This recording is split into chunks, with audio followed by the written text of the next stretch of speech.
Hi there. Welcome to my views. Warm welcome to you on joining this live chat session. Three main topics which I'll speak on in this live chat.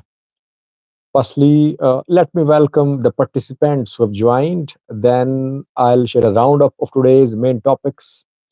Uh, Klaus knew first one who commented. He is always the first one, mostly. Warm welcome to you, Klaus.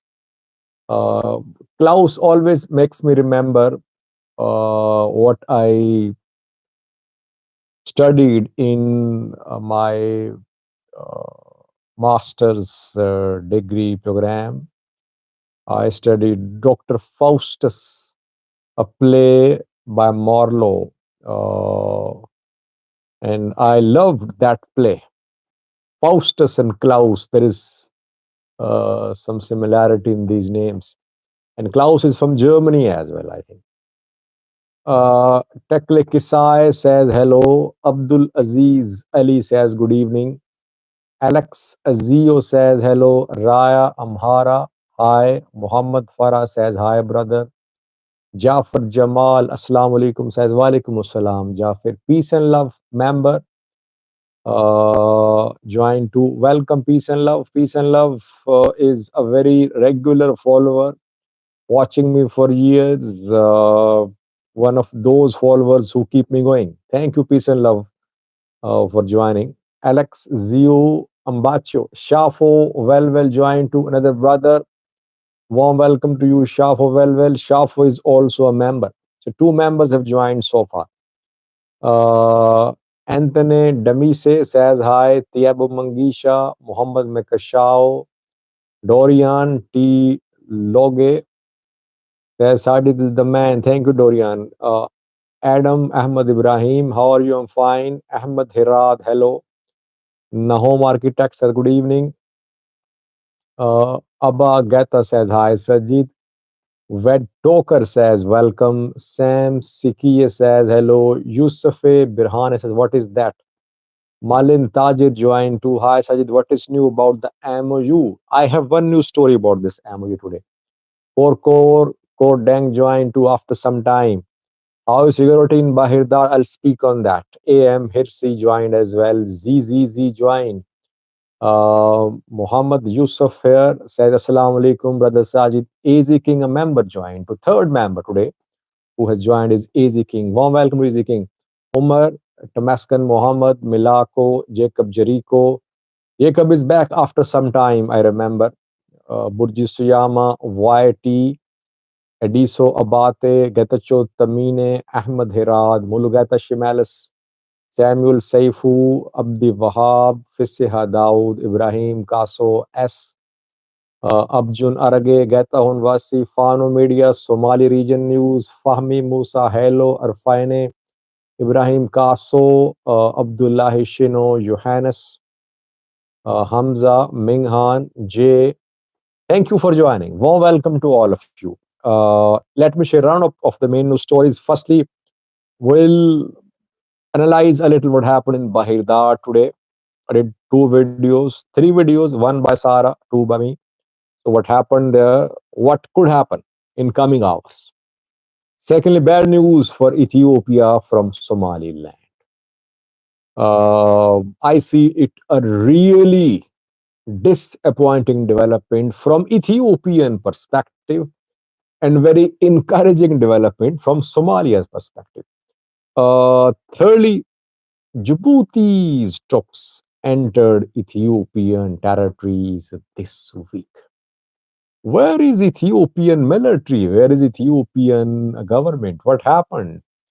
Did Djibouti's soldiers kidnap Ethiopians from Ethiopian territory? I have details for you. Hikim Tafira joined to last participant who has commented today is Tikim Tafira. Welcome, Tikim.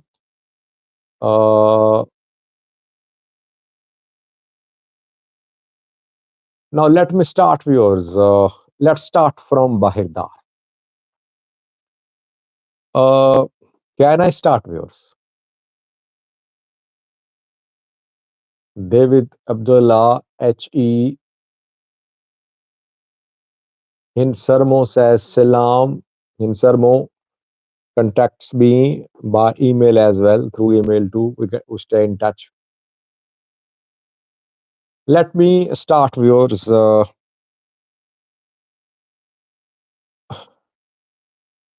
By the way, I told you yesterday, day before yesterday, that Fano fighters were laying siege to Bahir Dar.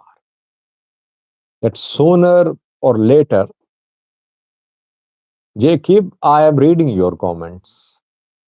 I told you that sooner or later, Fano groups would make a move towards Bahir Dar. So today, what happened was a confirmation of my assessment. I did not receive any information from Fano that they were planning to enter Bahir Dar, but all signs were there. If anyone was following the fighting in Amhara neutrally, he or she knew that soon Fano would make a move towards Bahir Dar. So what happened today is not a surprise for me. It shouldn't be a surprise for anyone, by the way. So if I knew that Fano was going to make a move towards Bahir Dar, it means Ethiopian government knew, it means Ethiopian military knew, it means that Amhara regional government knew. So this attack did not happen out of the blue. This is a very important point of yours because it means that government forces had time, all the time in the world to be prepared to defend. They were not caught off guard. They knew that Fanos were blocking all roads leading to Bahir Dar. Bahir Dar to Gondar, to Ago zone, to Mota, all roads were being blocked. Then to the east and west of Bahir Dar, roads were being blocked. Fanos were pushing towards Bahir Dar. So the entry wasn't a surprise attack. That is why I am saying that the military's preparations, security forces, defensive preparations were not foolproof enough. It means despite having knowledge of Fano's likely attack on Bahir Dar, military regional forces mean militias, police, they could not defend Bahir Dar. Had Fano entered Bahir Dar, all of a sudden, it would have been disastrous for military. Military knew, and I think I told you 2 days ago maybe that military militia members were patrolling the streets of Bahir Dar. They knew something big was coming. That just shows that military is not in a position. By military, I mean all regional forces which are supporting military, militia, police, etc. They are not in a position to defend from Fano's attacks. If Fano can enter Bahir Dar, it can enter any town or city in the Amhara region. Yes, Fano fighters don't have the capability to hold on to their territorial gains in urban areas. Why? Because they attack in small units. In Bahir Dar, their entry was from more than one directions. Fano groups collaborated. No, you're not late, Isaac. So they coordinated, they entered. It's not that tens of thousands of Fano fighters entered Bahir Dar. No. So they don't have the required logistics to hold on to big cities. They are facing logistical challenges. How do they get weapons? How do they get logistics?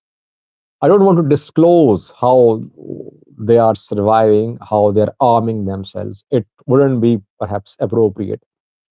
I don't want to be a party. But they are facing logistical challenges. Despite facing all these challenges, they are entering main town cities. They attacked two police stations in Bahir Dar. They killed militia, a sub-city militia chief. You can see the picture on the thumbnail of this live chat. This man is a militia chief in Bahir Dar. He was assassinated by Fano fighters. So they knew in advance about the location of this man. They came there, they assassinated him. And they captured two police stations. They robbed police stations. They captured weapons from there. They killed one police station commander. And then they retreated. So it means they have the capability to make any city of the Amhara region a war zone, a battlefield. Despite so many operations, despite so many drone strikes, airstrikes, ground operations, Fano's capabilities are almost intact, rather better. By the way, I said a few days ago, if you remember, that when I analyzed Fano's aspirations to reach Addis Ababa, I said that I cannot say that Fano is in a position to reach Addis Ababa, but Fano has increased its chances of reaching Addis Ababa. Fano groups have come a long way in the last 1 year or so. They are trying to organize themselves under one central body. They are conducting recruitments. They're getting bigger. Their representatives abroad raising funds, trying to contact diplomats abroad. So they have made progress. Yes, they cannot reach Addis Ababa in coming days or weeks, but they have made progress. And isn't it surprising that while military is claiming that it's crushing Fano groups, that it blocked the main road to crush Fano groups, and on the other hand, Fano groups are exposing the capabilities of Ethiopian security forces. That Ethiopian security forces cannot stop Fano fighters. So this is very important point. This attack did not happen out of the blue.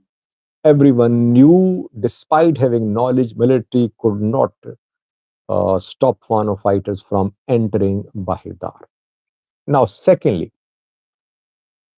last time, whenever there is a clash between military and Fano fighters in a town, in a city in the Amhara region, and military or militias suffer losses, after that, people are targeted. Civilians suspected of having links with Fano groups are arrested. They are killed sometimes. That is what happened in Meravi a few weeks ago. That is what happened in Bahir Dar last year, about which Amnesty International published a report this week. That last year, in August and October, several civilians, more than 10, were extrajudicially murdered by Ethiopian military. Let's hope that military does not commit any extrajudicial killings in Bahir Dar in coming hours. I think military will conduct house-to-house search operations, because that is what we have been seeing. Whenever military faces embarrassment, whenever it suffers losses, it then tries to find those people who are allegedly supporting Fano or who have links with Fano, and the people are then arrested, tortured, and killed. Let's see. Let's hope that people of Bahir Dar don't suffer. Overall, today, Fano fighters made headlines across the world. international media, uh, all covered what happened in Bahir Dar. Luckily, I was the first one to report about Fano's entry in Bahir Dar. I got information through some very reliable sources who somehow got in touch on the ground. They shared real time information with me. So I am very thankful to them. Without having any bias towards any parties, thank you, Ambaccio, for buying this super chat sticker. Uh, so uh, we confirmed Fano's entry, and then we confirmed Fano's retreat, Fano's withdrawal as well. It became possible because people from the ground helped us. Getacho says, Sadid, please contact Iskandar. He has written this comment several times. Getacho, I am not planning to interview anyone. I don't interview people, by the way. If in future I decided to interview, then I would like the panel of interviewees to be broad. I think all parties should be given equal time. If Skandar should be interviewed, I think alongside Skandar, there should be some Ethiopian government official as well sitting here. There should be someone from Oromia too.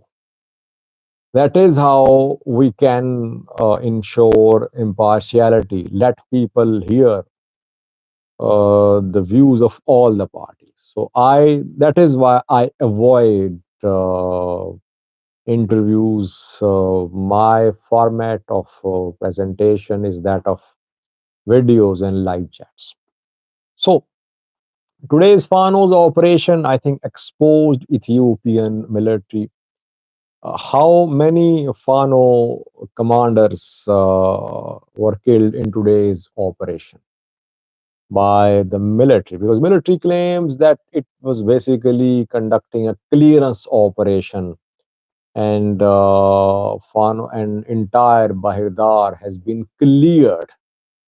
So what happened in this clearance operation? How many Fano fighters were killed or captured? I have not seen any detailed statement from Ethiopian government or the military.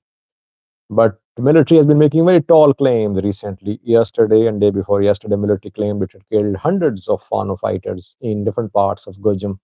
But immediately after that, Gujum Fano, South Gondar Fano stormed Bahir Dar. Military could not stop them for more than 2 hours. There was intense fighting in the regional capital of the Amhara region. This is what happened. Let's hope that the military does not take revenge on innocent civilians in Bahir Dar.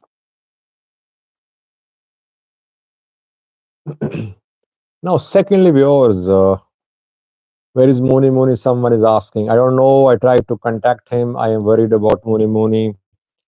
I could not connect with Moni Moni. I hope he's safe and sound. Now, secondly, viewers, bad news for Ethiopian government. Disappointing news for Ethiopian government and good news for Somalia's government. Yemaskan joined to welcome Yemaskan.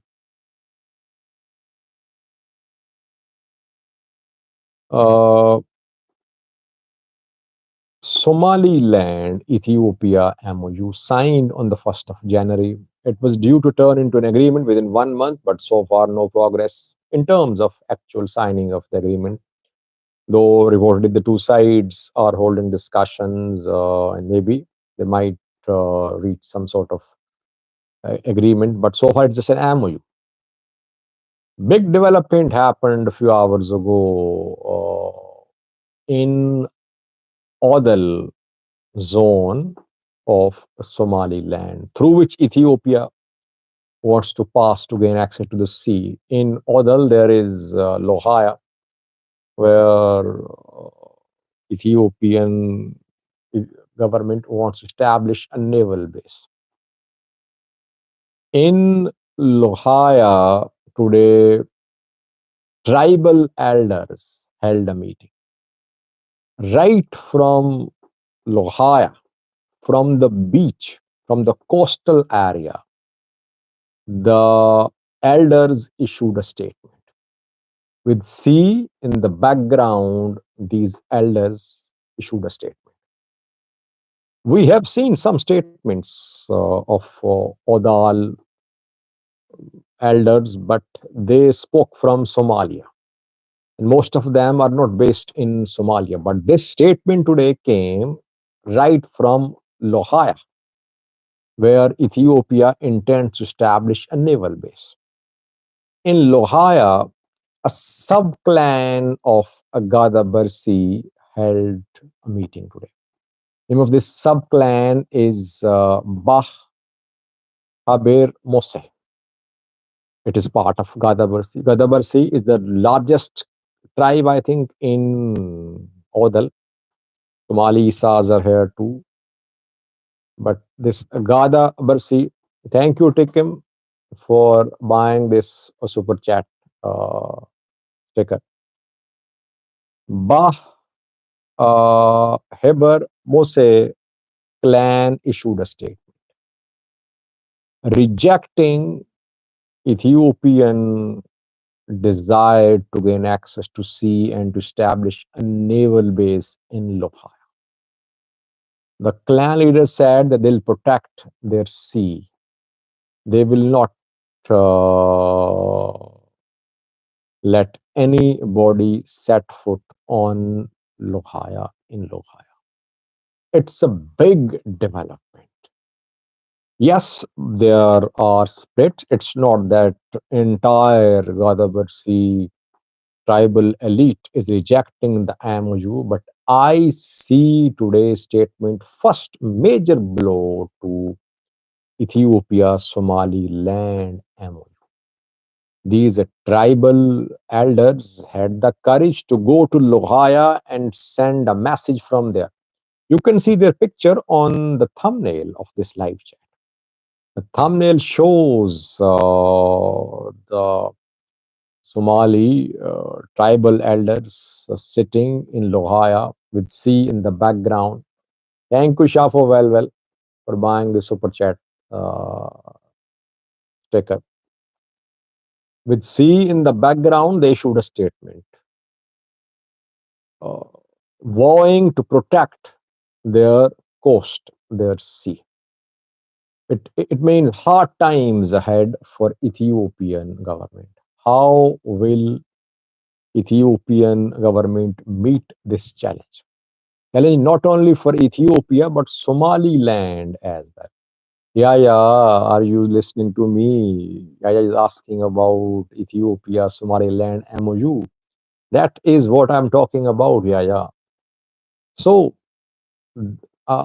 now the opposition to Ethiopia-Somaliland is coming not just from Somalia, but from within Somaliland too, from Odal zone through which Ethiopia will have to pass to gain access to sea to reach Lohaya, where Ethiopia wants to establish a naval base. It's a big development.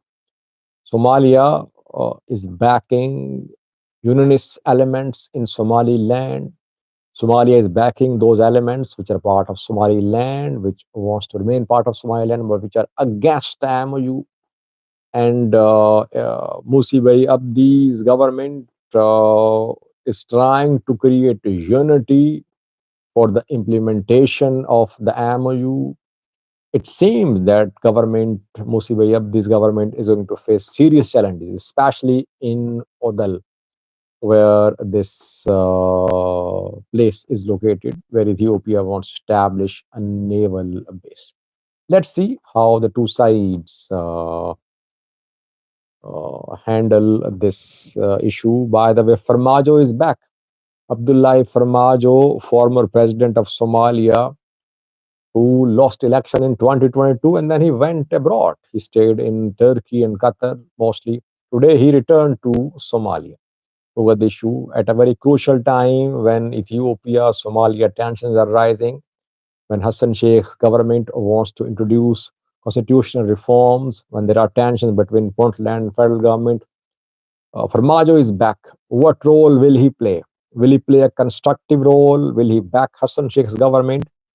Or will he take the role of an opposition leader and uh, form a joint front against Hassan Sheikh government? That we'll see in coming days.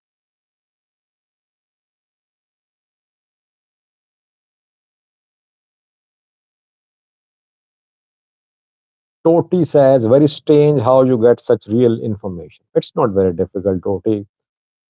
If you are committed, uh, Yamaskan says Sajid and Sara should do a live chat together. We'll do a live chat uh, soon.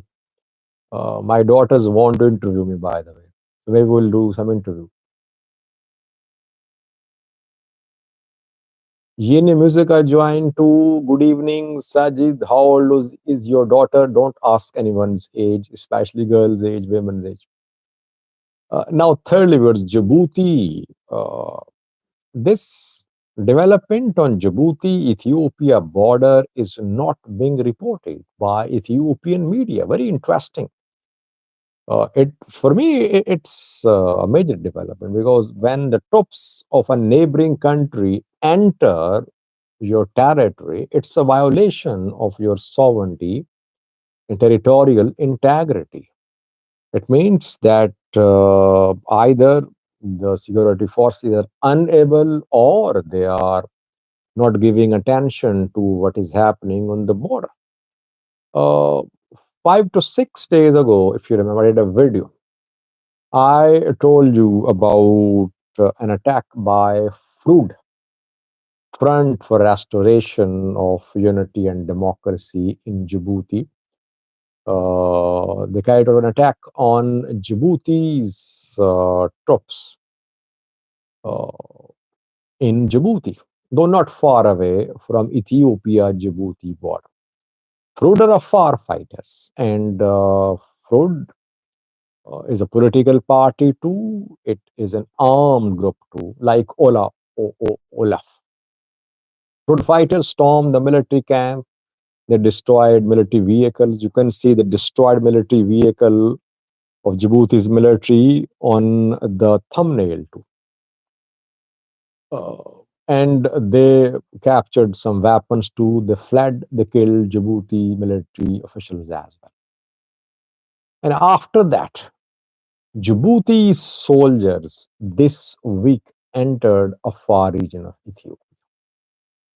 They came deep into Ethiopian territory, around 20 to 25-kilometer deep into Ethiopian territory. And they attacked a Afar community. They arrested Afar people, dozens of Afar people, including a few women, were arrested by Djibouti's soldiers, and they were taken to Djibouti. So Afars of Ethiopia have been taken from Ethiopian territory by Djibouti's troops to Djibouti. Where is Ethiopian government? Where is Ethiopian military? Only Afar news outlets are sharing this news. Ethiopian state media,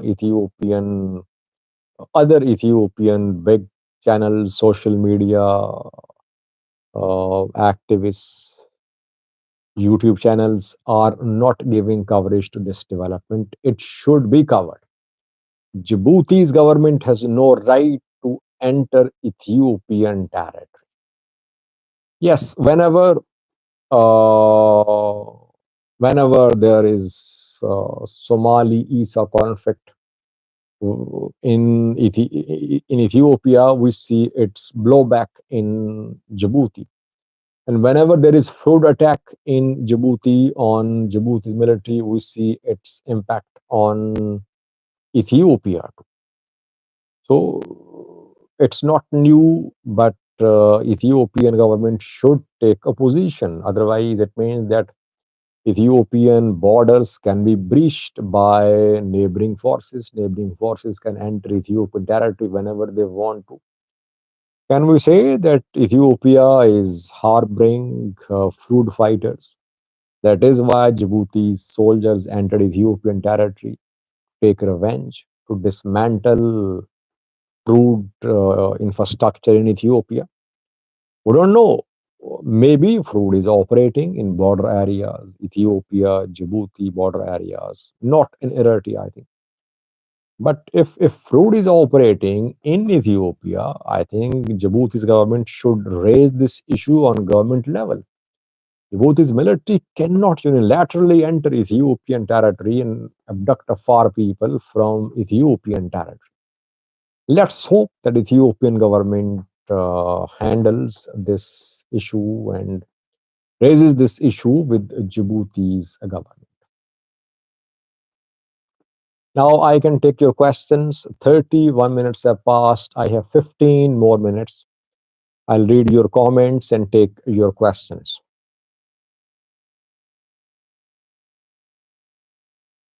Did you predict Fano will easily infiltrate in the capital city, Bahir Dar, as it did yesterday? I am pretty sure you did not.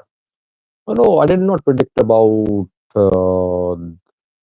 how easy or difficult it was, but I said that preparations were there, all signs were there.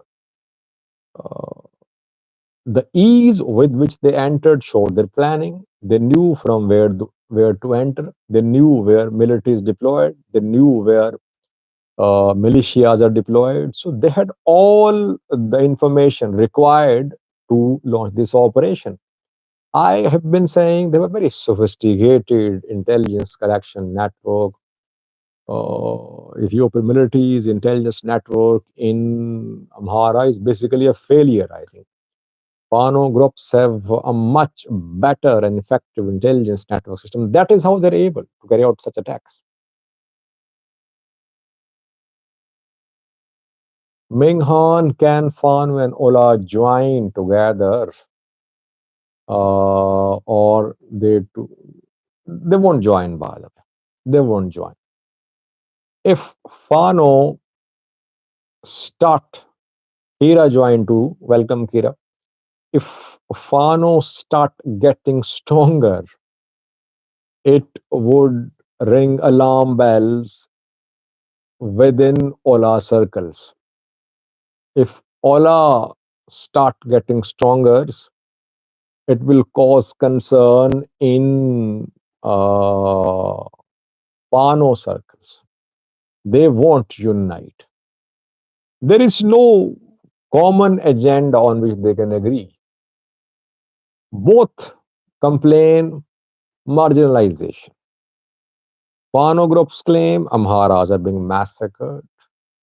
And Ola says that Oromos are not in command. Ruling elite is in command. Oromos are being massacred. Both accuse the same man. At the same time, both want to be in power. So I don't see them coming on one page.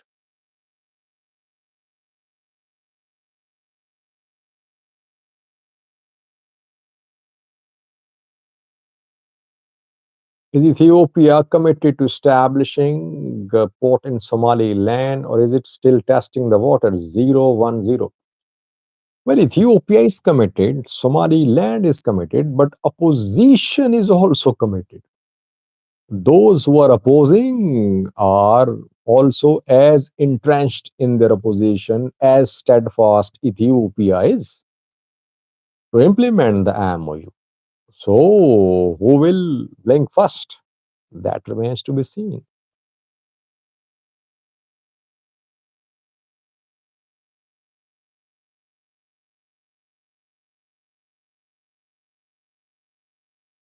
How is Sudan situation fighting happening?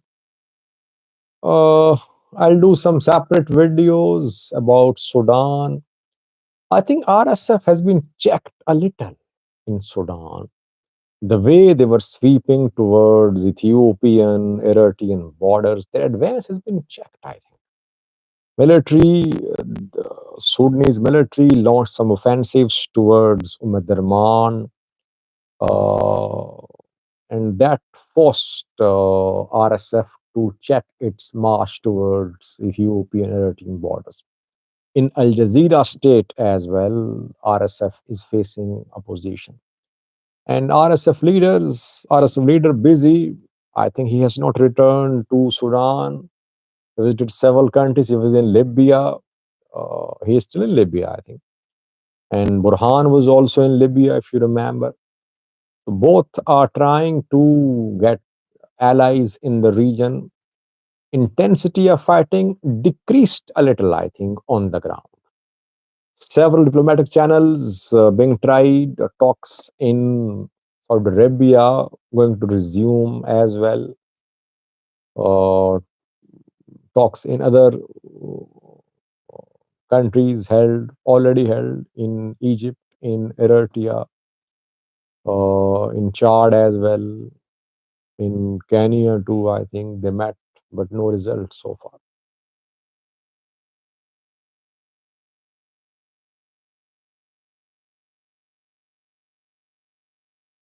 Fano has accomplished more, uh, someone is saying, in a year than Ola has in 40 years. Well, we can draw some parallels between Fano and Ola. Uh, Maybe in some separate videos we'll do that. Fano was lucky to have ASF as its members. Fano got real strength when ASF joined Fano. And PM Abiy decided to disband ASF, and ASF joined Fano. So Fano received thousands of trained officers and soldiers. ASF members fought on front lines against Tigray fighters, Fano fighters as well. Fano fighters got weapons too. They received weapons when they were fighting against Tigray forces. Ola did not have this type of environment to grow. Ola faced lots of challenges. So that is why Ola managed to survive, because it went through really bad times. It countered several major offensives. It wasn't easy for Ola to build into a large group. Ola managed. Fano is lucky that circumstances favored Fano.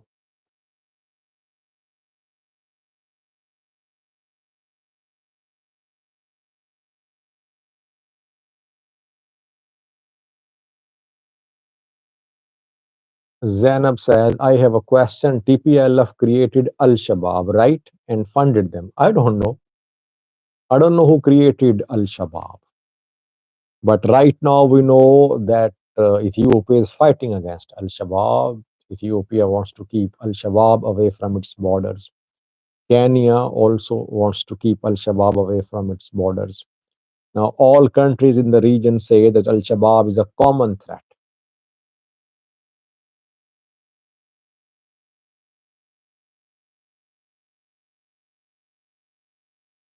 By the way, if Ethiopia created Al Shabaab, then Somalia should never have sought Ethiopian support to fight against Al Shabaab. Ethiopian troops have been fighting on front lines against Al Shabaab, fighting on Ethiopia-Somalia border, fighting as part of African Union troops. Why did Somalia seek support from Ethiopia? The first thing that Somalia should do is that it should expel Ethiopian troops from its territory, because Ethiopia created Al Shabaab. That is what some Somalis say, but this isn't official position of Somalia's government.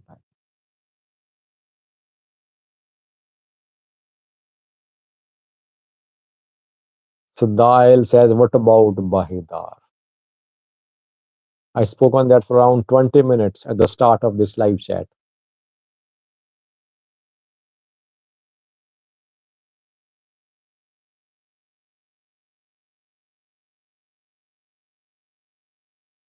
Ephraim is asking a very important question. Do you think the relationship between Eritrea and Ethiopia will improve somewhat in the future? There could be somewhat improvement, but question is, can there be any long-term strategic partnership between Ethiopia and Eritrea. No, no.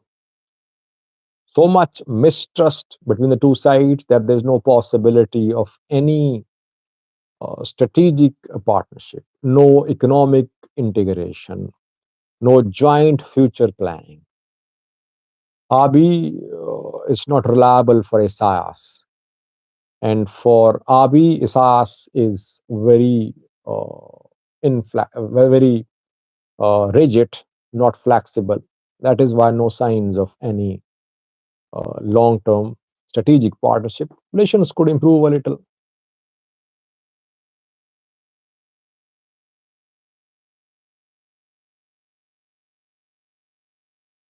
Mahdi Ali says, we want peace in Ethiopia, we want peace in Somalia, we want to fight poverty and ignorance. I agree, Mahdi. Yes, you're right. Peace in the Horn of Africa. All should work for peace. And by the way, in our capacities, we can work for peace. And the biggest service we can do is by telling the truth. Don't be part of spreading propaganda. Don't blindly support your country. Don't blindly support your ethnic group. Don't blindly support your religion, your religious group. Tell the truth.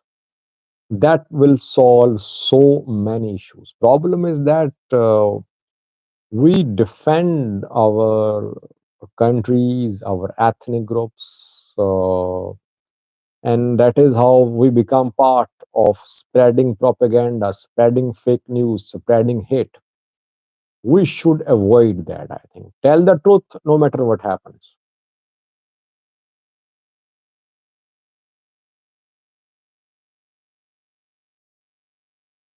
Menelik says, do you think Fano has a chance of toppling PM Abiy's government? And if so, how long will it be? Your best guess. Well, I told you a few minutes ago that Fano has increased its chances of reaching Addis Ababa. Still, I maintain it won't happen overnight. It would happen this week. It would happen this month. Fano has a lot to do. It has come a long way, but still, it has a lot of work to do. Fano will have to organize itself. Its pace is good. It is producing results. It is registering influence on international level. Within 1 year, it has registered international level influence. But it will have to create some internal unity, some central bodies, clear agenda. So a lot needs to be done. So it's too early to say if Fano can topple Abiy's government or not. Fano's direction in terms of its desire to reach Addis Ababa, uh, it's on the track, but the progress will be very slow. I always say that between Addis Ababa and Amhara, there is Oromia. You cannot reach Addis Ababa without passing through Oromia. Oromia means the largest region, the largest ethnic group in Ethiopia, the largest regional force in Ethiopia. Ola as well.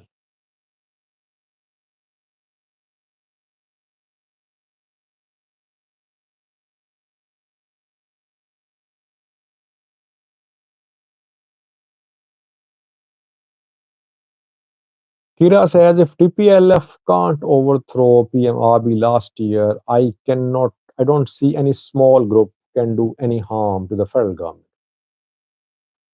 Fano is not a small group, Kira. I don't think that Fano is a small group.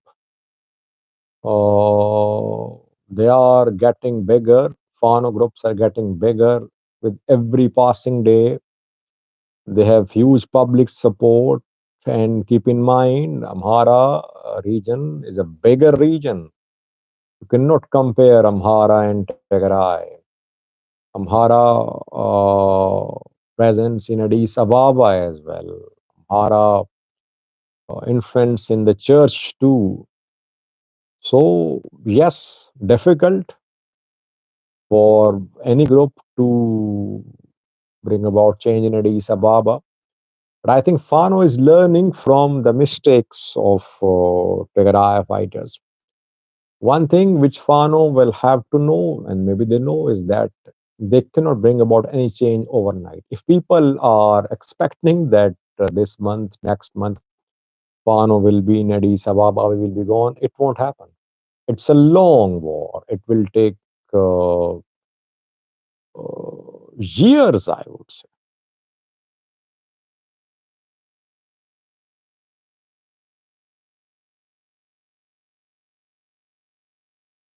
Almost a year has passed. It was April, May last year. So after 1 month, a year will be complete. Almost a year has passed. So it's not that within a few days or weeks this conflict can be decided.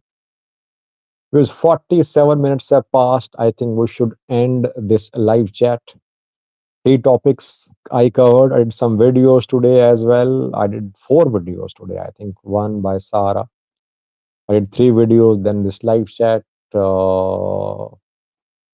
I tried to keep you updated, but if I made any mistakes, do correct me. Get in touch with me. Stay in touch with me through my email sajid67200 at the rate of gmail.com. Your comments keep me going. You share information with me. That is very helpful for me. Thank you for watching this live chat session. See you tomorrow. Stay blessed. Bye bye.